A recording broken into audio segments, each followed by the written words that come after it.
Hivi ngoja niwaambie kwa nini dhambi zinatumaliza leo. Tunahubiri takataka na sio message. Nisikilizeni vizuri. Swala la kupamba tunasema ni injili, tunasema ni neema. Shetani anamaliza vijana kwa sababu sio message aliyotuita. Ujumbe wake ni huu: waambie kuanzia Yerusalemu watu watubu. Ujumbe uko wapi leo? Kwa nini tuna shida hiyo leo? Nani ameleta utajirisho leo? Nani ameleta ujumbe wa afya leo? Nani ameleta habari ya kupata watoto leo? Nani ameleta habari ya kuombea mitihani leo? Nani ameleta habari ya kupanda cheo? What is that? Takataka gani hiyo imetokea leo? What kind of message we have? That's why the devil is coming. He's coming, taking the position. Our lives lacks his grace. Kwa sababu message sio wenyewe. Leo ujumbe wa toba makanisani ni kama hakuna.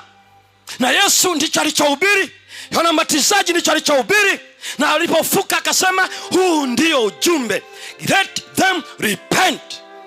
Halafu tumeacha wale wanaosema njoeni mwaka mibaraka, magonjwa ya migongo yatapona, mapafu yatakuwa hivi. Takataka hizo tunazitoa wapi? Wapi? Unaniambia pasta anasema lakini ndiye anayeponya. Nasema yes. Kwani wakati anatoa ile order aliyesemaje? As you go. Yaani unajua habari ya uponyaji, it's as you go. Yaani hiyo unapokutana nayo Yesu atakutumia kwa ajili ya jambo hilo. That is not the major. Lakini Yesu atakuwa nasi.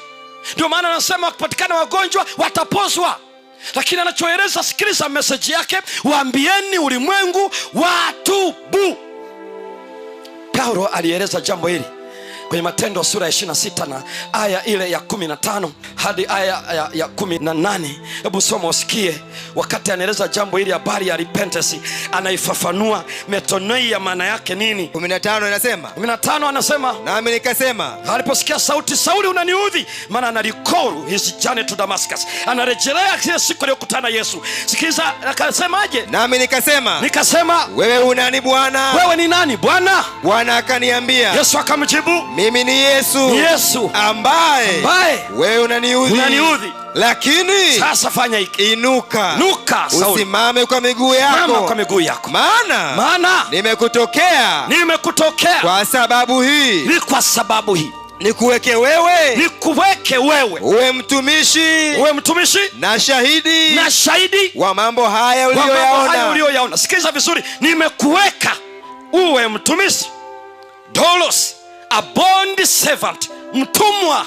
Ndio maana nieleza kwamba hii kazi hatuifanyi kama wenye kujitolea, tunafanya kama bond servant. Sisi ni watumwa wa Bwana wetu Yesu Kristo. Isipokuwa tumesahau hivyo, tunasubiri taji siku akija.